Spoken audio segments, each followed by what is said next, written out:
Welcome, everyone. We'll be starting promptly at 2 p.m. We're excited to have you here, 2 p.m. Eastern.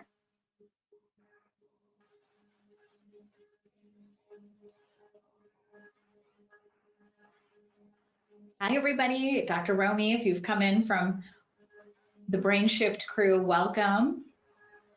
I want to know what's in your cup. What are you drinking right now? I didn't get to my protein shake. I've been working all day. That does have ground up broccoli in it, by the way. There you That's go. color mud, and I'm wearing the color broccoli. And then I also have water. So drop in the chat what you're drinking while we're waiting to get started. It's just a gentle reminder to hydrate. Yes, I had my, and just so that in case anyone thinks I like take this broccoli thing super serious and they think that I like eat so much of it, my tongue turns green. I had water with chlorophyll before this. So I got some green on the tongue, but now I'm having water with a little electrolyte powder in there. Because after this, I'm going to work out. Oh my God, Ashley, like your energy levels, like everybody in my tribe, you need to know what Ashley's doing. She's got this like high level of energy and has been caffeine free for how long? I am caffeine free for 3 weeks now. Yeah, impressive. Because my genetics are phenomenal for detoxification, not phenomenal for caffeine. So there we go. Yeah. Interesting. I love it. Well, I see we've all got the broccoli theme going on. You've got green in the background and on your tongue. I took off my navy blazer from my last corporate client and put on my broccoli green jacket, and I have broccoli in my protein shake. So we are good to go. Brilliant. Awesome. So for everyone attending, do yourself a favor for a moment and check out the chat box. Right now it just says that there's grab some water and our host will be with you. But that is where our colleague is going to be sharing some of the research links as we go through the conversation today. And so I just wanted to alert you to there. That way you can get connected and get all of the information that you will be looking for. We also will send it as a follow-up email, so nobody needs to stress on that part. Okay, so we're going to kick it off, 1:59. I like to give the early birds a worm, so let's start a little bit early. Here we go today, that's right. Okay, so I am so excited for this conversation, antioxidants and an aging brain, because fact is, we all got brains, and we all got brains that age. But the good news is there's so much better. There's better information, there's better nutrition, and there are better experts to actually help you navigate this. And if you're a practitioner, to help you help your patients navigate this as well, if you're a retailer, et cetera, to help in that navigation. So I could not do this without one of my dearest friends. I'm so lucky to call her friend, and we almost never get to see each other because we met on Clubhouse. So it's always the audio. So this is so fun. We get to see each other and put faces behind the voices, and we're at Ashley Hoff and at Dr. Romy on Clubhouse. We have these conversations there all the time. I'm so glad Brassica brought us together in real life. Absolutely. And other than having phenomenal choice in the color of lipstick, Dr. Romy Mushtaq is a board certified physician in neurology and integrative medicine. She's also the founder of Brain Shift. And many of you are here from Brain Shift, mind and body workplace wellness programs that are designed to scale, to not do this for one person, to scale personalized well-being programs to employees to improve brain and mental health. So there's like literally nobody better for us to be having this conversation with today. She also serves as a chief wellness officer at Evo Hospitality. So that's also going to be great for us from an insight standpoint. For those of you that don't know me, I am Ashley Koff. I'm a registered dietitian. I'm also the founder of the Better Nutrition Program. And I have the privilege of having worked with Brassica for, the last like 7, I think we might even be close to 10 years, but definitely the last about 7 years, because as a kid with crazy curly hair, broccoli was my favorite food. I kind of thought I was a broccoli, like, oh yeah, still my favorite food. Oh yeah, you didn't know this part. Hair like broccoli. I literally had hair like broccoli, right? And so I was fascinated with it, and then also thought I was like this super weird kid that loved broccoli. I loved other things, but and it wasn't until I met Dr. Jed Fahey and the research at Paul Talalay and the team at Brassica that I really understood why this broccoli was like just revolutionary to me and to all others, and I wanted to help spread the word. So super excited to have that conversation today. This is an evidence-based conversation, so please make sure to check out the chat box where we'll be dropping that evidence. It'll also be coming to you in an email. And if you are not on our email list after this, you will be welcome to join our email list. There's also some great I've got a recent blog on the glymphatic system. So as we go through some of this stuff today, it'll reinforce some of those pieces and also information that you can share. If you have questions, we will have time for a Q&A. And without further ado, we're going to dive right into it. From a technology standpoint, I'm going to, when we need to see our slides, I might minimize these pretty faces, but otherwise you'll see our faces during most of this because we wanted to have a conversation. So hi, good to see you. Hi, thank you, Ashley, so much for having me. I'm honored to be here. Thank you for inviting me to Nebraska. You know, I had what was known as have Florida frizzy hair. I'm going to call it broccoli hair. Unlike you, I didn't really like broccoli growing up. Mm, Unless it was like stir fried to death with soy sauce in it or Indian curry, like so it was cooked down. And you know, we're going to discuss it today. That wasn't doing me any favors, cooking it down to the point of, you know, pulp. So yes. I love that we're having this conversation today. People are going to get a dose of Dr. Romy Real Talk. I want to welcome everybody who's here live from the Brain Shift crew. It's a global newsletter, and a lot of people are going to be watching this recording. Is Ashley and I promised that you were going to get Dr. Romy Real Talk, and that's why I love Ashley so much, and that this is a conversation that goes beyond berries and breathing. You're going to get some neuroscience for the practitioners that are on the line, but Ashley will also tell me to break it down and translate it to non-science talk. So yes, Ashley, thank you so much for having me. Yeah, so you bet. So let's start off with I led in with we've got a brain. Our brains are aging. Also, and it didn't take 2020 and like the craziness of 2020 to bring this into our lives, but literally now we know like it's inescapable, but stress, right? So there's so much going on with stress, but how we don't often think about stress specifically as it relates to the brain. So I think we could start off there and really just talk about what does stress have to do with an aging brain?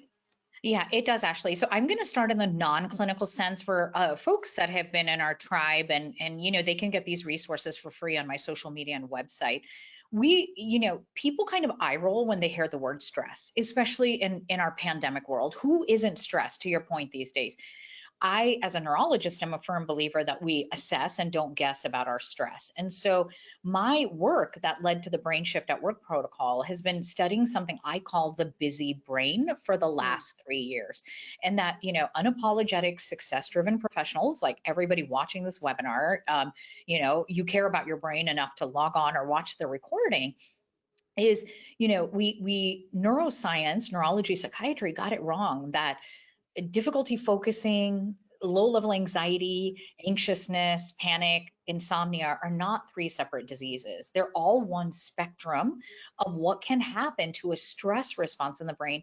And in layperson's term, we call it the busy brain in our world. So you're on here, you know your busy brain test score. You're here because you're like, what is Dr. Romy going to give me to fix that? And so I start at that clinical level of symptoms that can happen. But then when people get their busy brain score, Ashley, immediately success driven professionals, they're in their 30s, 40s, 50s. And you know what's the first thing they say to me? Oh my God, Dr. Romy, am I going to get dementia or Alzheimer's? They go from understanding what their stress score is to assuming the worst and that there's no hope. And so we're not here to instill fear. We're here to talk science and some strategy. It is. So that's what I wanted to start with as an introduction. And then let's break it down into the science and what happens mhm. to stress in the brain. People may have heard the terms oxidative stress, and if you haven't, that's okay.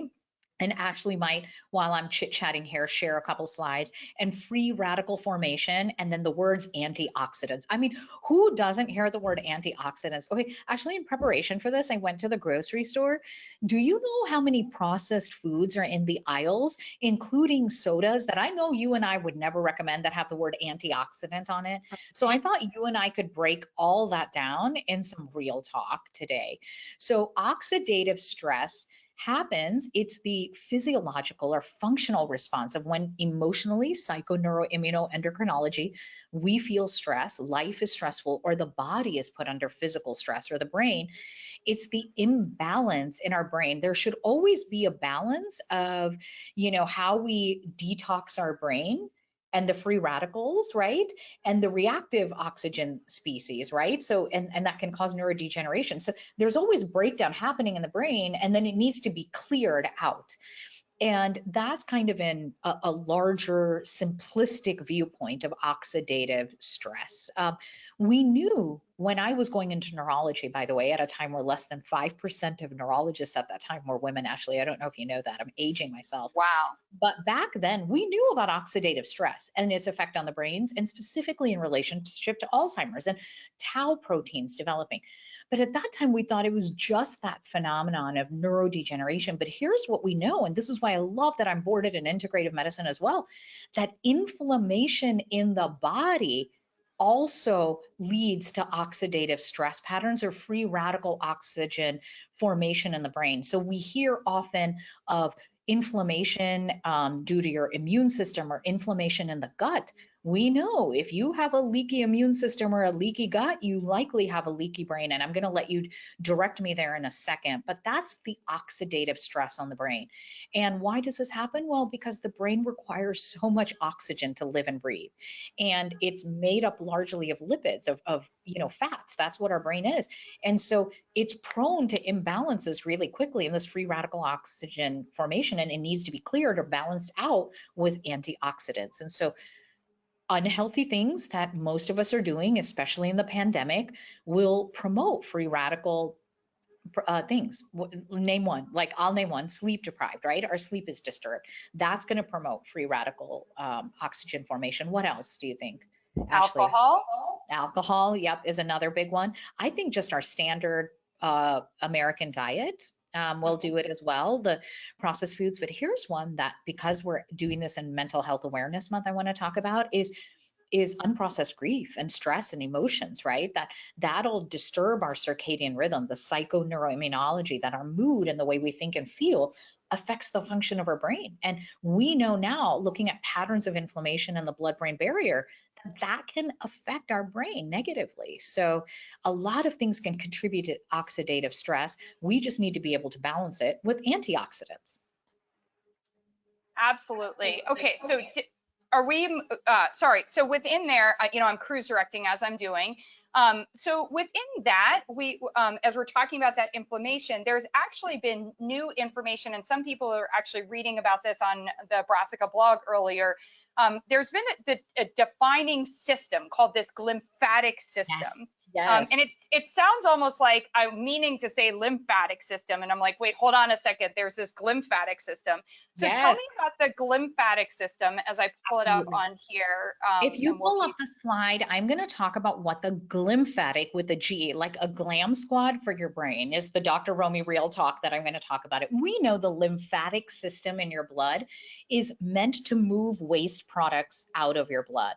In your brain, the glymphatic system is kind of like the back of house system before it gets through the blood-brain barrier and crosses into the lymphatic system. So this is known as the glymphatic system. It's your waste removal system, essentially, from your nervous system. That is essential. It's life-saving. You need it to maintain your homeostasis, like a balance of electrolytes and nutrients in the brain and oxygen and everything, right? And so this was just recently uncovered in Alzheimer's research, believe it or not, but it's pertinent for any type of thing, especially in this post-COVID world, as we're learning about, 1/3 of people who have survived COVID, the long hauler symptoms, have neurological psychiatric symptoms. We see this, and we're going to get to leaky brain in a second. But what the glymphatic system is like this front edge of, that goes in the perivascular system. So it starts with the veins, and it's the astroglia. And if you've got the pictures up, people are going to see the little feet, and you'll see these little black dots on the slide that are moving the waste from the arterial system, transporting it to the perivascular system and to the the vein system. So then it can go through the meninges, the lining of the brain, that, through the blood-brain barrier and into the lymphatic system. So the glymphatic system is a very specialized system that removes waste that's based with the astroglia and clears the waste out of our brain. And why this is important, can I share that, or do you have a clarifying question in that?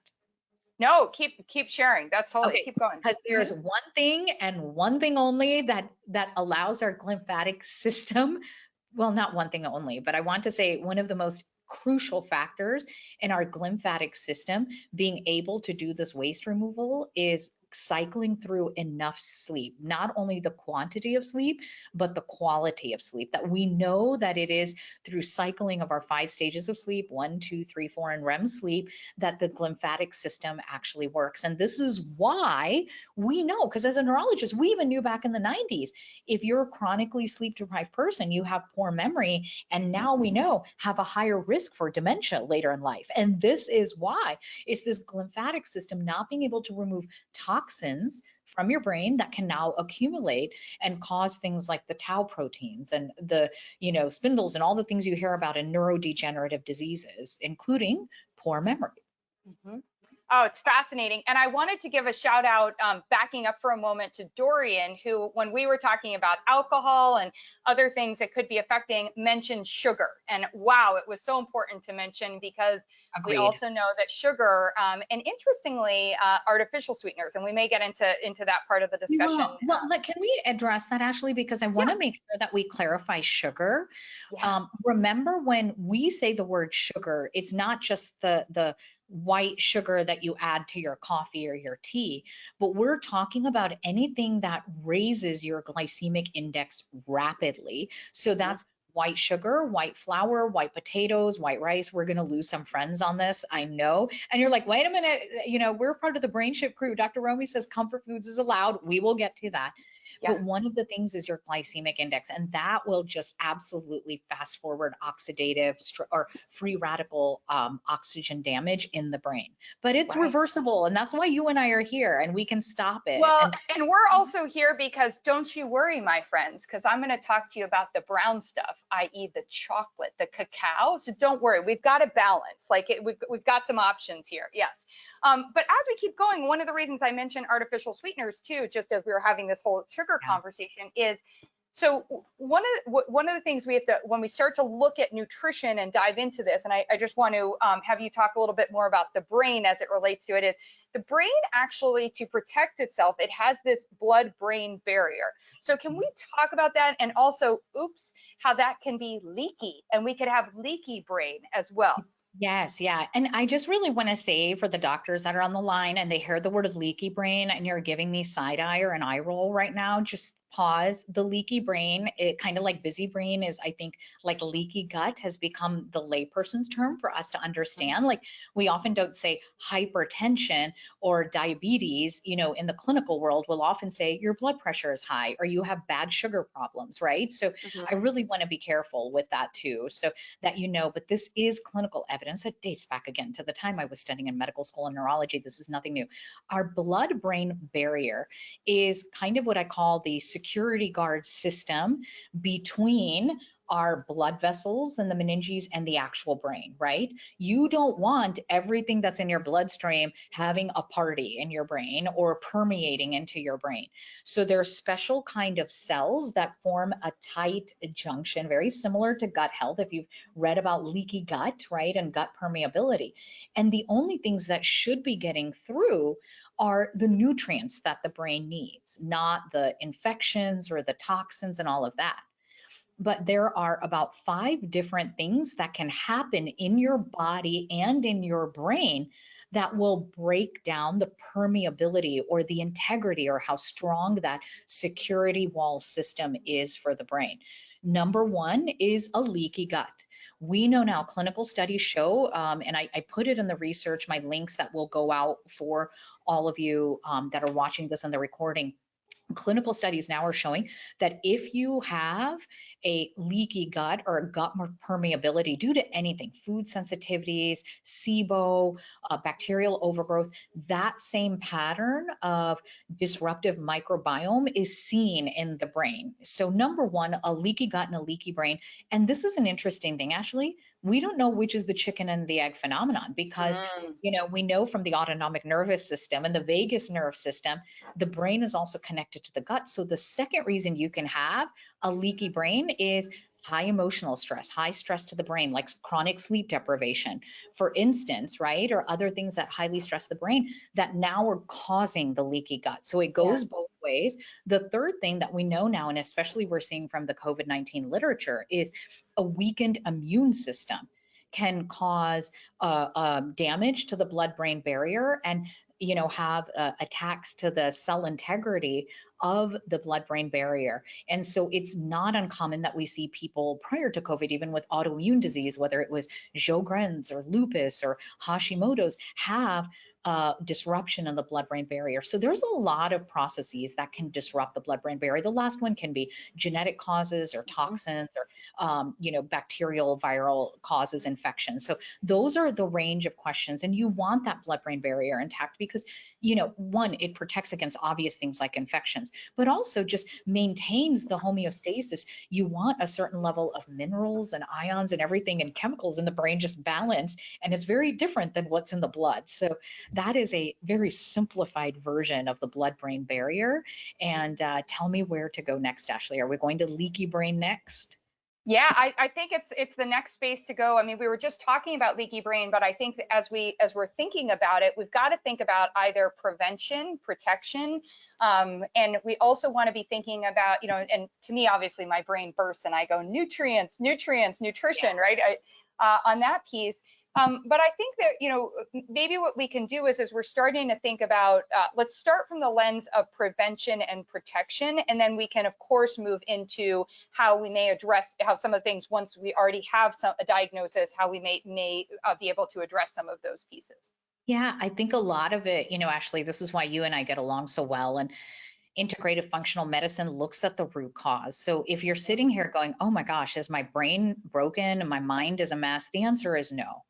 And the brain shift protocol looks for that protection, prevention, healing. S is for sleep, H is for the role of hormones, I is for inflammatory markers, F is for the food or how we fuel ourselves, and T is the role of technology. So that's, Mhm. if you're in the brain shift crew, you know that that's what it stands for. And then it's a personalized system for everybody.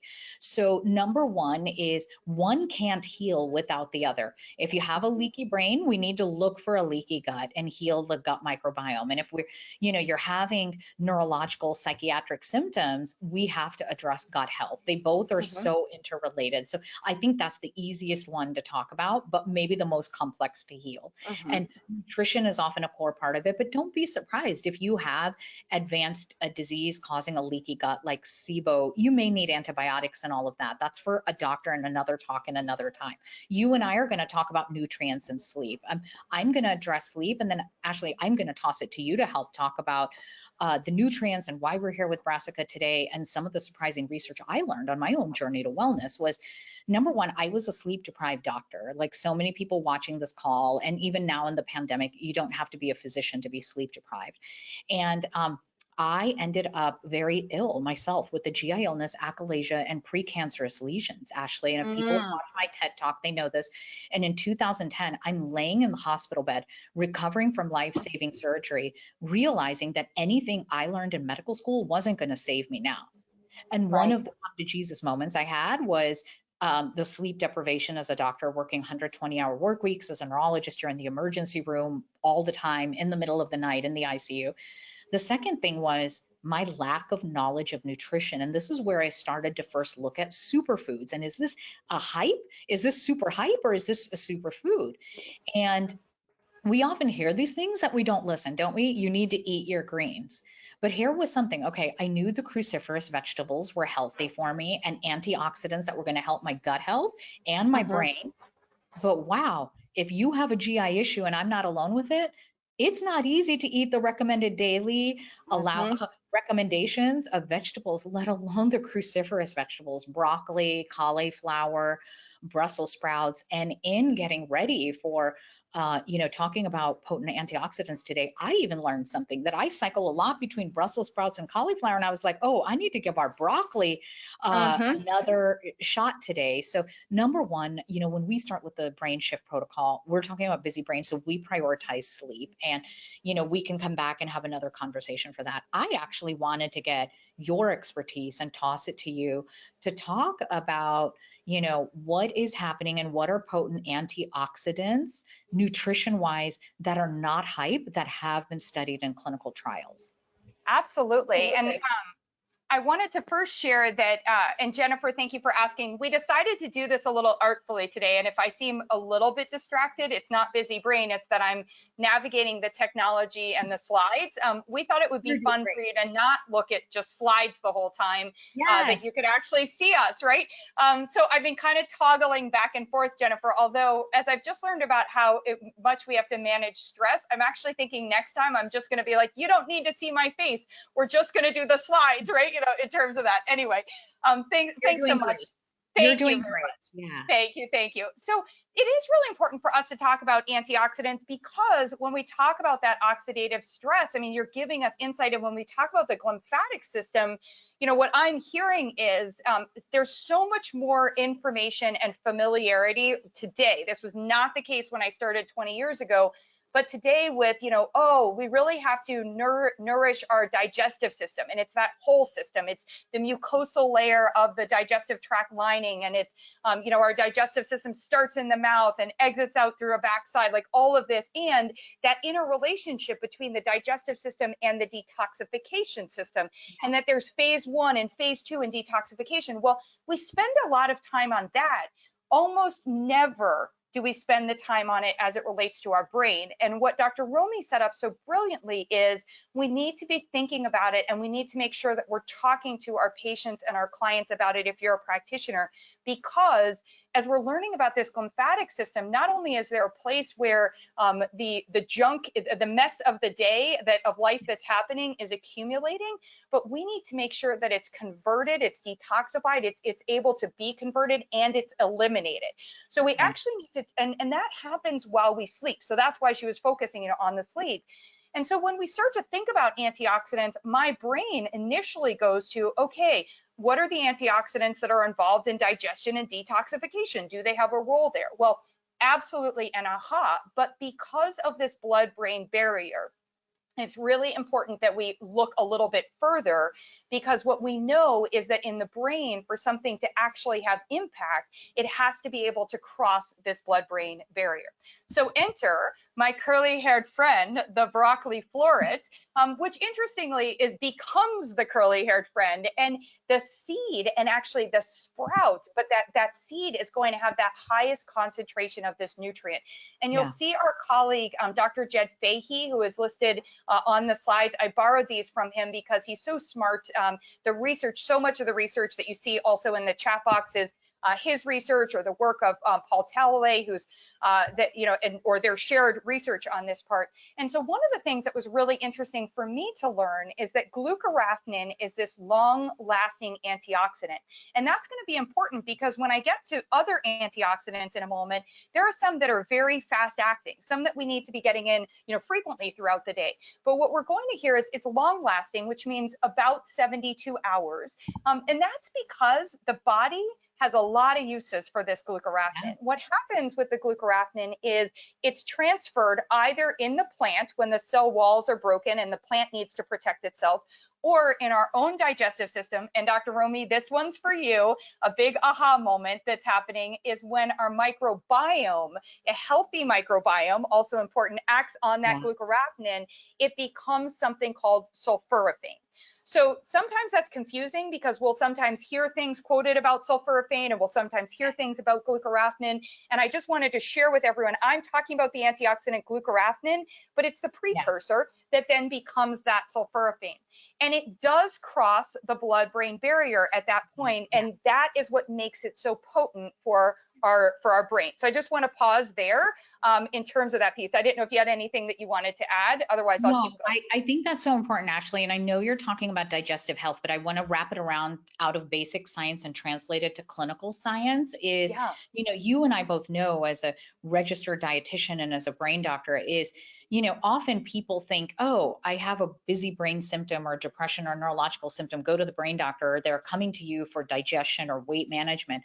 But we both know that the two are interrelated. And often unless somebody has a holistic point of view in like integrative functional medicine like we do, we often don't get the entire review of systems. Very rarely do I meet someone that has migraines or depression or busy brain or anything, and they have gut symptoms that they were ignoring or they just thought was normal. Who doesn't have difficulty digesting some broccoli, right? Right. No, that's not normal. And it's related. Or you have inflammatory bowel disease or irritable bowel disease, and nobody has talked to you about the anxiety, ADD, and busy brain. So I really want to wrap those two together. And then I want to ask a pause thing, because let's talk about the glucoraphanin when you don't have a healthy gut microbiome, because I would honestly say that's probably a lot of people right now in the pandemic, between not eating well, being really stressed at home, and all the other factors that we know that can disrupt the blood-brain barrier, leaky brain Yeah. and leaky gut. How does it still helps then? And I want to be clear. And we Absolutely. put And it in the then, medical grade food and yes. supplements at that time. Yes. Yes, yeah. And then nature does this brilliant thing for us, and it serves up. And this is why our rainbow, getting in a rainbow, is so important, because especially things like radishes, I love radishes like daikon and radish and mustard seed and mustard greens. They're also natural sources of myrosinase. And so that can also be, there can be we can get those in nutritionally. Now, part of the issue, as much as I love the curly hair florid and in broccoli, is if I was to go to grocery stores, and actually Dr. Jed Fahey and his team did this around the country, you would actually see tiny amounts and a wide variety of amounts of that glucoraphanin. So one of the things, as we're talking about these antioxidants, we are always wanting you to get these in from a food standpoint, but Yeah. we are also going to talk about getting in concentrated supplemental sources, because it's because how important it is. Because if nature gives us something that's going to last for 72 hours, there is a reason in our body. So I want to start with that. I'm about to go through a list. I'm going to do it in a strategic order. I'm also going to navigate a little bit between slides, and Dr. Romeo will help me out with this, of what glucoraphanin actually does as it relates to the brain. And this is why it's so important. And so as I mention some of these terms and I go over to the slides, please feel free, Dr. Romeo, to pop in and share a little bit Absolutely. more of how they work. So I Definitely. mentioned that it crosses the blood-brain barrier, and that's going to be really important for us to understand. One of the other things that it does is it augments, or it assists and increases, glutathione.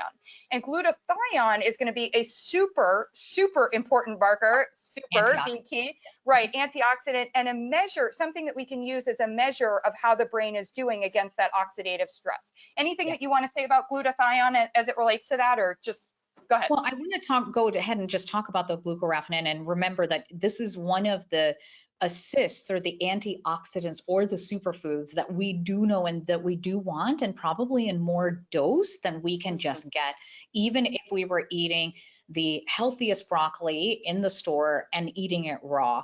Because I Yeah, really want to go back, I made this point in the beginning and you may not have been logged on, is in order to get the maximum amount of glucoraphanin, you can't really be cooking down the broccoli, which for right, most people, digestion as we age is difficult in eating these raw vegetables. Even in Ayurveda, the ancient Indian medicine, we don't recommend eating raw vegetables for most pitta right. dosha types and kapha. And so I really want to say, if you're here on this webinar watching the recording with me, I'm not a big fan of throwing supplements at people without sleep and nutrition, but this is one of the antioxidants that is critical.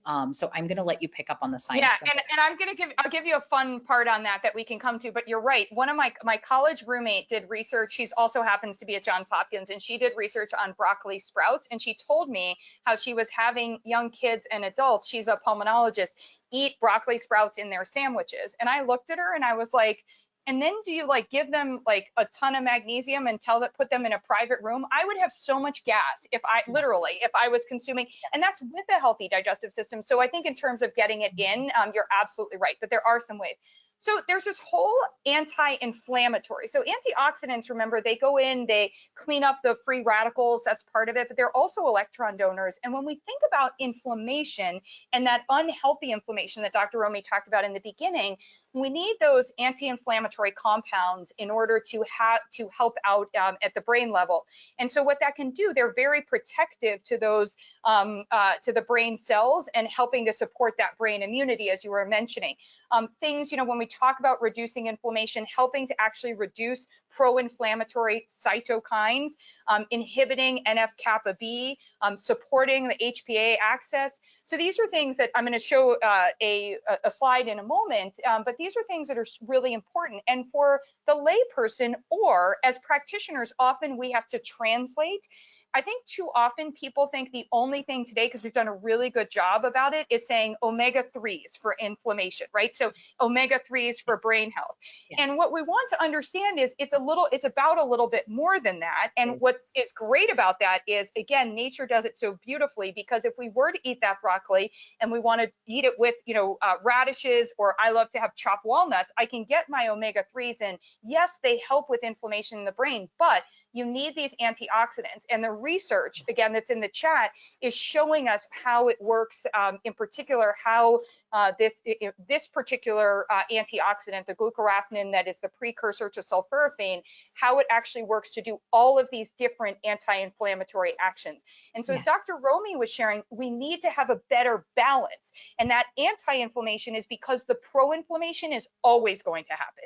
So we need to be working on that part. I'm going to switch slides if you have anything that you want to comment on. Yeah, while you're switching slides, I'm going to let you do that, Ashley, is that when we're looking at different antioxidants for the brain, so glucoraphanin, you're right, is not the only one, but what we know for cognition, how your brain performs is not just your memory, it's your processing speed, your calculation speed, your hand-eye coordination, that we know a lot of studies with glucoraphanin and the antioxidant effect have been beneficial, both in cognition and in cancer literature. I mean, it is numerous, and that's where it first got to my attention was, we talked about my health journey and then thinking of many of our patients. So please don't think we're dismissing the other antioxidants. You need a balance, but this is one that is challenging to consume by your diet alone. And so this is why I think I wanted to do that. So go ahead, Ashley, and keep going.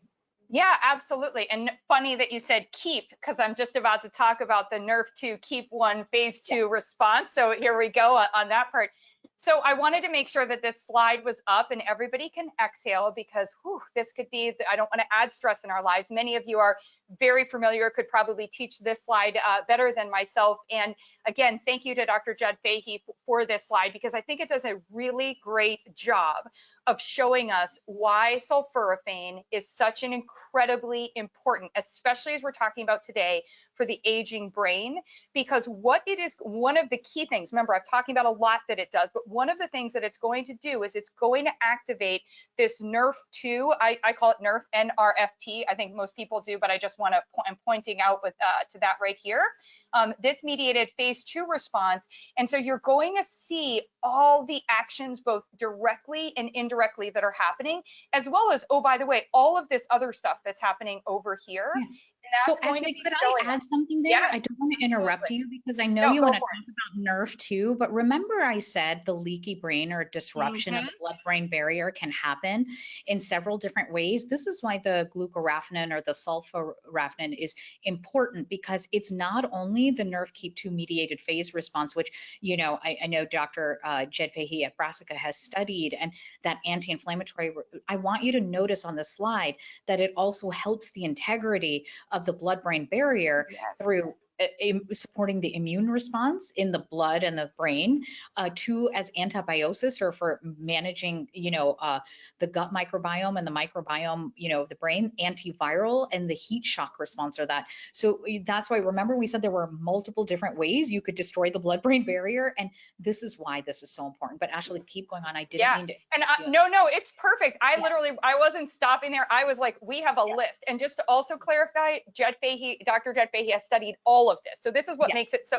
There is so much evidence, and we captured some of it for you in the chat. But if any of this is raising additional interest as we're talking about that, please feel free to respond to the GoToWebinar invite that you had, and we will share, additional resources. Plus, we're going into the Q&A, so there is an opportunity. So I just wanted to share, after having talked about the fact that, I mean, just if it was helpful with glutathione, with increasing glutathione, we'd be like, sweet, that's important for us to get in, right? But beyond that, we went through all of the different anti-inflammatory mechanisms that are at play here. We now have talked about how it's activating this NRF2 KEAP1 mediated phase 2 response that I'm talking about over here. Dr. Romy went back to, and so important, just linking that into the immune health, the blood vessel, like all of those pieces. Also, and as we get more into Alzheimer's and get much more into a Dr. Romy area of expertise versus mine, one of the key things about this, and I'm going to talk about other antioxidants that is very important, is it also helps to reduce beta amyloid plaque formation. So when we hear about plaque, like I think about cardiovascular, okay, plaque, I know I don't want my plaque there because that can be a factor with stroke or with heart attacks, but the same thing is the mechanism of action in the brain. And so that ability to reduce that beta amyloid plaque formation is super important. Is there anything that you want to add to that? Because I'm definitely going to touch on that as it relates to the other antioxidants. I think that's not the only important thing. What we know from the latest Alzheimer's research that was released in November of 2020 is that we know, and if you're in the integrative functional medicine space, by the way, this is not new for any of us, but now kind of coming out more publicly in the Green Journal of Neurology, Lancet, is that the only mechanism of Alzheimer's isn't this neurofibrillary tangles in the beta amyloid plaque. It's why dozens of medications have failed to treat Alzheimer's in clinical trials, that we know now that it is the weakened integrity of the blood-brain barrier, the leaky brain, and an immune-mediated response. And so that's one of the reasons that I think this is really important, that there's more than one pathology that we're not targeting in cognitive decline. And remember, this is not just about Alzheimer's. This is about all cognitive decline. Like people come feeling in a brain fog with autoimmune disease or busy brain, with inflammation. So I just really want to go back and highlight and bring that back, that this is not just about beta amyloid plaque and Alzheimer's, while that is very important. And there's a lot of research with this. Go ahead, Ashley. Yeah. And another one, and I didn't even have it on my list, and then happenstance as I was like looking at some research, and Dr. Romy, it might have even been listening, and I might have heard it in news, but about how pollution and air pollution plays a critical role in brain health as well. And so, one of the key things I was looking at, in this as well, is just looking at how there's great clinical research showing that glucoraphanin also helps our body eliminate those toxins that we're pulling in from air pollution.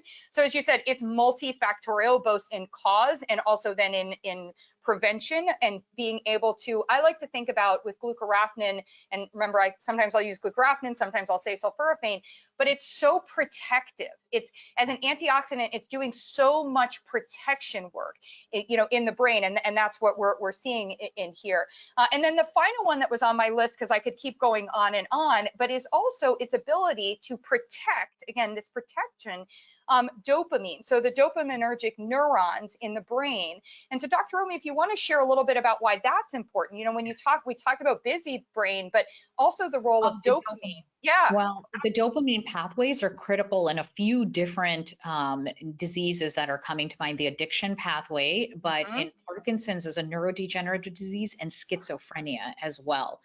And so, we know, and we've known this for a long time, that traditional neurology, to your point about environmental pollutants and the relationship to Parkinson's disease and neurodegeneration, but, also, well, what role does oxidative stress. And if you've read my colleague and great friend, Dr. Perlmutter's book, The Grain Brain, he goes over the entire science of, the hyperglycemic response or grains and inflammation in the brain. And you're like, well, what can I do to prevent it? Or what can I eat? And the glucoraphanin that is this idea. So that, I think, is another critical pathway of it being protective of the dopaminergic neurons and not letting them degenerate. And that is it's a simplified version, but the pathology of what we see in Parkinson's and schizophrenia, as well as other neurodegenerative diseases. We're hitting on just the highlight reel of the most common diagnosed ones, because I want to make sure we have time for Q&A. So Ashley, cut Yes, yes. me off. I So don't want to keep I'm going. gonna Yeah. go quickly Yes. through because I could create a world in which broccoli was the only thing that we consumed, Yes. but that isn't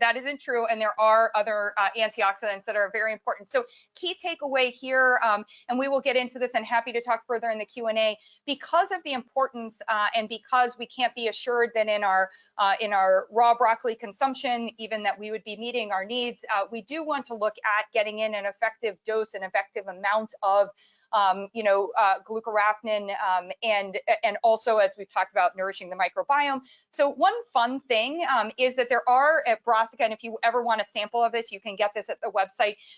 There are teas and coffees that actually have had this added to it. So you don't necessarily have to quote unquote take a supplement. There are functional foods that have this, and Dr. Romy mentioned that part as well. But also there are supplements that you can look for. I take one, and I just remind people to look for the True Brock logo. It'll say it on there so that we know that the efficacy of that amount is really important. Okay, I'm going to go on to a couple others.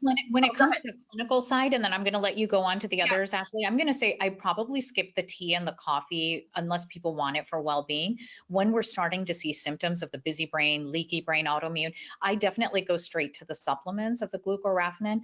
And also, if you go to an integrative functional medicine practitioner, we typically have medical meals or medical quality protein shakes that are very different than the protein shakes you'll find at the drugstore on Amazon. That Brassica works with a lot of the top companies of we prescribe, and the glucoraphanin is already in with a lot of other medical grade antioxidants that you're going to cover now. Yes, and so I'm going to go through these others because it's important for us to talk about. So number one, if you've ever heard me talk about this, I think one of the easiest things that we can do is not tell people to eat a rainbow, but actually show them within their rainbow what they're getting and what they could do better with. And one of the reasons is that I'm about to go through, in particular, luteolin is another antioxidant. Again, similar to glucoraphanin and how it's functioning in terms of anti-inflammatory, its ability to reduce those beta amyloid plaque formation. And there's clinical research that shows it very helpful for brain fog. Now, unlike glucoraphanin, it is what's called a short acting antioxidant. And so that means that we need to get this in very often throughout the day. Now, the great news is I'm about to read a list just to make sure that I don't miss any. It's in many different ways. And so we can get it in through our food. So apples, carrots, celery, cabbage, green peppers, tomato, dandelion leaves, but then also in your spices, so rosemary, thyme, oregano, peppermint, chamomile, olive oil even. So there are ways for us to get in this other antioxidant. Another antioxidant, super valuable again, and similarly functioning in the brain is some people will say diosmin, some people will say diosmin, and it's also a part of often with hesperin, like hesperin, the citrus, what we kind of know as the citrus antioxidant. So this is where lemon and citrus are going to be so helpful for you, supporting memory, again, with helping to reduce the beta amyloid plaque formation, which we know, as Dr. Romy said, there are many other factors as it relates to Alzheimer's, but that's one area that has been studied. And then I left the last one for my absolute favorite, which other than broccoli is cacao, and epicatechin in cacao has also been shown. So eating chocolate, I want you to take this away. Eating chocolate, good quality chocolate, is helpful in preserving brain health. So lowering risk of Alzheimer's, lowering risk of stroke. So it's actually pretty delicious, and there is a nice variety of ways that we can get in nutrients that actually these antioxidants to help an aging brain. Go ahead, Dr. Romy. Yeah. I love it. Cacao. So we talk about this chocolate as medicine, but I typically say, but I wanted your expertise on this, at least 72% dark chocolate, 90 I'll eat, but that's bitter for a lot of people. What do you typically recommend with that, Ashley? Yeah, so it's super interesting. One of the issues that I've had with lower amounts of cacao is that they're usually very high in sugar, right? Or they also have in there like milk fat and some of the other things. What we are seeing now is there are some formulations at maybe 55 and 60% to meet someone where they are, that are great quality cacao that haven't been alkalized and like highly processed, where you're getting in that great cacao and you're not getting in a higher amount of sugar or other things. So that would be one of the things. But the secondary part is when it is more bitter like that, then it's how do you incorporate it in from a nutritional standpoint. So I think dark is anything 65% and greater. And it Okay. does surprise me that you'll see things that are 60% or even Yeah. 55%. They're called dark chocolate. But if something's in that 60 to 72%, you still want to be, and even 72 to 90%, you want to look at the other ingredients in there. That's Because of helpful. that, yeah, I like to recommend that people actually choose cacao nibs or cacao Yeah. powder and then start to incorporate that in. And Yeah. it's not that I'm completely anti-sugar. You can use maple syrup, you can have, other things, but it allows you to get the sweetness and, or to go the route that I like, which is I'll do cacao nibs, cashews, rosemary, olive oil. I like it a little more savory. So it gives you a way Oh, to get it in, a little bit differently there. So in rounding all of that out, though today's presentation has been about antioxidants and the aging brain, really taking you through what's happening in the aging brain, what are the things that maybe we have some control over preventing or minimizing, reducing, what are some of the things that we don't, and as a result, we know are just going to happen, why it's so important for us to understand the value of antioxidants. And then super important is to know that all antioxidants are not created equal. So antioxidants as a class is massive because these are all what are found in all these different plant compounds. And so what we don't want to assume is, I've seen like on Instagram, like, hey, you don't need to eat your blueberries. You could just have a quarter teaspoon of cinnamon. And that's so flawed because they work differently. These they do. antioxidants work differently and they don't all cross the blood-brain barrier. And so, Agreed. so we got into, how it's all working today. So I just Yeah. wanted to start us to wrap up. I wanted to turn over to Dr. Romy if she has anything additional, because we are definitely getting questions and I want to move us into the Great. Q&A Let's go for to additional Q&A. questions. I'm just going to wrap up with this, Ashley, because I know we have a lot of colleagues that are on live or watching that come from my world in corporate America. And I want to say hello to all of you. We've had Brain Shift at work. And here's the thing they're going to be asking, because we talk about this. I'm a chief wellness officer. I scaled wellness program to over 7,000 employees, and we're going into our parent company of over 45,000 with high sticky rates. And we didn't get there, as Ashley knows, by telling people what to eat and not to eat. As a woman of color in STEM, I am very mindful that the wellness industry used to be hijacked by just a certain age group and can talk about very monochromatic food and diet. And that's not celebrating diversity, equity, inclusion, and diet. And, we know that we honor foods of all religions and cultures and ancestral lines, and honor who you are. And so when I think of how to get these antioxidants, is one of the things, and if they've gone through the Brain Shift program, they know is how do you do it quickly and effectively and not take away our cultural foods, our religious foods, our the comfort foods we love. And so one way I do it, and I've got it right here that I've been working on a second one today, is putting these antioxidants in a shake. As we mentioned, the glucoraphanin is in a lot of the medical grade protein shakes that integrative functional medicine practitioners use. I put the cacao powder in there as well as some other antioxidants that aren't as much for brain that we won't get to. But I really wanted to highlight that point too, that please don't think Ashley and I are here saying eat this, don't eat that, because I really want to be mindful and inclusive of everyone's nutrition and diet type. And that's why I was so excited to partner and say this is an easy supplement that is so critical for brain health to get. Yeah, thank you so much on that part. And by the way, not only do I never say eat this and eat this rainbow, et cetera, I never let practitioners say it. When we tell people to do something, it doesn't work. So one of the other things, and we were offering it, I think it's Ann was putting it in the chat, we do have for free in English and in Spanish, we have our rainbow evaluation from the Better Nutrition Program, where you can go and you can start to see. So when you show someone, we just went through all the benefits of these citrus, the antioxidants in citrus, and then we went apple and celery and carrots. What we want to do is we want to show them what's missing from their rainbow. Now, we also talked a little bit about getting more clarity in the greens, but here's the thing. If somebody's eating their greens, or say they like other greens, great, have them eat those. And then as Dr. Romy was saying, have them get the glucoraphanin in from a supplemental form, and that can be really helpful. So love that on that part. Okay, so we do have quite a few. So this is very fun. Michelle C said, I'm used to hearing your voice on Clubhouse, Dr. Romy, so it's nice to actually see you. Yay! her mom has dementia, and she said she eats a healthy plant-based diet and has been eating broccoli sprouts a lot. I know it would be hard for her to eat enough broccoli to get in sulforaphane, but can we consume enough by eating broccoli sprouts? That is a great question. Yeah, It's a great question. And what I know, and Ashley chime in, because I want to be mindful of time and get to all the yeah. questions.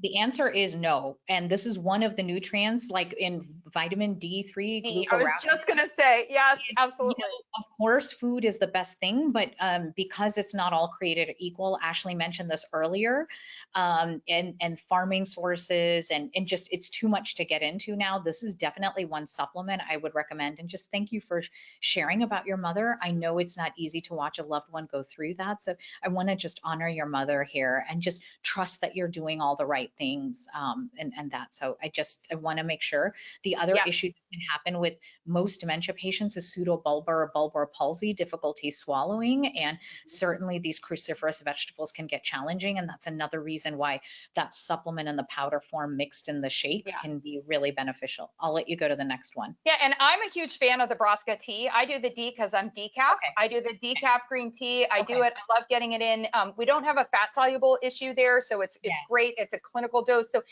but also, 'tis the season. I also make ice cubes from it. So I make ice cubes from everything. So I'll make ice cubes from the coffee, ice cubes from the tea, and you can put that in, and you can get in more water because that's also benefit. So well, I won't go down a rabbit's hole on that part, but there are great ways to be able to get it in. So Chris was asking some questions about which supplement do we recommend. So Chris, we're supplement agnostic here. We would be Yeah. happy to, what I would love to do is direct you to truebrock.com, or Brassica will take you there. They actually have a finder, and it'll show you on there which supplements have the TrueBrock ingredients in there. And you happen to mention one of them in your additional question that does have that in there. So I wanted to just make sure on that part. Okay. So this is another one, and it would be an entire topic of which I am not the best person to be presenting on, and it would be a whole other conversation. Is there research for antioxidants and ASD, or the autism spectrum, and looking at that part? So it's a weird coincidence. Literally, it is a coincidence. I had no idea. There is a paper that came out today, and so we are going to put that in the chat box. If you are someone who works in with that patient population, or if you personally are curious, please check out the chat box, and there are other resources that that paper will lead you to, but I don't feel comfortable going further on that one today. Likewise, I'm going to say no clinical scientific data at this point from a neurologist point of view of ASD and supplements. And please go to a specialist that specializes it, including there are MDs and DOs that specialize in integrative and functional medicine with the developmental pediatric background that deal with ASD, and you can find answers there. That would be my recommendation. Yes, awesome on that part. And Jed was kind enough to also drop in his website. So if you want any of the technical information there, it's Dr. Jed Fahey. So that's jedfahey.com. So JEDFAHEY.com. It was also on some of our earlier slides. So there is that part. Okay, continuing to go through the questions. So please drop them in if you have them. But Adam, we always love, when somebody just tells us that this has been fantastic. Thank you both, with multiple exclamation marks. So thank you. You know what, yeah. we see that most of you have stuck here through the whole hour, and we have Yeah. Zoom fatigue these days, and that you're engaged. I don't want you to thank us. I want to thank you. I don't take your time for granted. And, we hope that this has been useful and that it's given you a pause to think, what am I feeding my brain? And my rule of thumb is this, is what am I feeding my brain, my body, and my spirit? Because it all affects the function of our brain, right? The psychoneuroimmunoendocrinology. So if you do one thing for yourself, like we talk about it like on Clubhouse or other social media, like don't go there if it's toxic to your spirit. Try not to eat it if it's going to be toxic to your brain. I mean, sometimes we're stressed and we want that comfort food, right? But just think about that. Do something for your brain and your body and your spirit that gives you joy. And I give gratitude. Thank you all for hanging in there with Ashley and I, and for those of you that are going to watch the recording later. Yes, thank you so much for that. I did have to say, I loved the thank you personally, but what Dr. Romy said, absolutely, and expanded upon. And I actually want to riff off of that for a moment, because one of the reasons that Dr. Romy and I are so comfortable with comfort food is that what we're talking about here is when you build a foundation of getting in the nutrients that support your body, the comfort food can be comforting in a moment that you want that comfort food, and also in a delicious moment. So my only rule with comfort food is make sure it's delicious to you in the Yeah. moment. A scale like 7, on a scale of 1 to 10, it needs to be a 7 or greater. But the notion about that part is it's okay to in these different spaces take in things, and certainly to say, hey, I love this because it's delicious, and Yeah. also I love it because culturally, or because I like to say, like, my grandma's matzo brie, right? There's nothing, Yes. when we talked about that white flour, like probably fried in like corn My oil or nanny's something else. biryani. My Yes, nanny's biryani, white yes, rice with a lot of oil and meat in it, like our yes, nannies, our grandmothers. Here's the yes, thing, when I talk about comfort food, that's different than stress eating. Comfort food is typically food that touches our spirit, right? Or it gives mm-hmm. us joy in that moment. And what my research with the Brain Shift at Work program found is the diet culture has been the most harmful thing to nutrition in the United Yes, States. When we say do this diet or this diet is beneficial, because we are not practicing diversity, equity, and inclusion in those moments, right. but also on a personal level, the guilt and the shame that happens.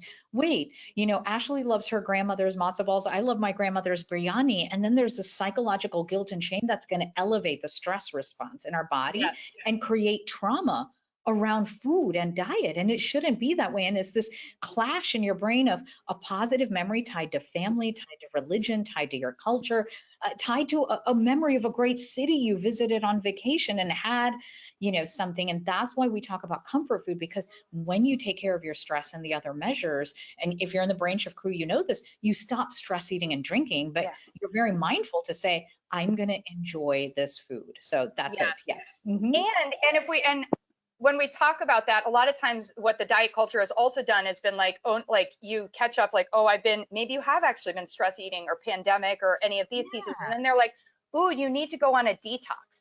And I hope one of the things that you actually learned today is that actually what detoxes the body better is nourishing it with these nutrients, as Yeah. opposed to going on a detox. And so many of these detoxes, look, Beyonce, I love your music, but your maple syrup and water did not give my brain anything that it needed to do its Girl, detoxification I work better, I right? tried it. I tried it because when Yes, we were doing my integrative medicine boards, we had to study all these things. I did it for a yes, half day. I almost passed out while rounding in the hospital, right? But that's any detox. Detox right. is that. And remember, we talked about the glymphatic system. A great Yeah. detox for your brain is sleeping. Sleeping, right, exactly. It's just being like, shut it down. We're sleeping on that part. So really important things we wanted to empower you with further today. Okay, is there a shake that mix that includes True Brox, or you could do add capsules?